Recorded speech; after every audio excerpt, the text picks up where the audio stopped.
नमस्कार प्रेक्षकांनो, लग्नानंतर होईलच प्रेम या मालिकेच्या पुढील भागामध्ये आपल्याला पाहायला भेटणार आहे की आता इकडे वसवात त्या नंदिनीला म्हणत असते की अगं तुझ्याच आनंद निवाससाठी विकला ना त्याने हार।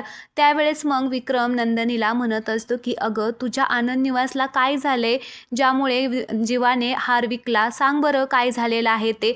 तर आता इकडे नंदिनीला काय सुचतच नाही काय बोलावं, तर जीवा म्हणत असतो की मी चुकीच्या माणसाबरोबर डील केलं होतं त्यामुळे आनंद निवास धोक्यामध्ये आला होता। तर आता मानिनी म्हणत असते की तू कोणाबरोबर डील केलं होतं, कोण होता तो चुकीचा माणूस। तर आता तो म्हणत असतो की भास्कर काका। आता भास्कर काका असं नाव घेतल्याबरोबरच विक्रमला मात्र खूप मोठा धक्काच बसतो। तो आता जीवाला आजीच्या फोटोच्या समोरच आता वळून नेतो आणि म्हणतो की बघ तू आजीचा हार विकलेला आहे, आणि वरून त्याला काठीने सुद्धा मारायला लागतो। तेवढ्यातच आता पार्थ तो त्याला वाचवतो।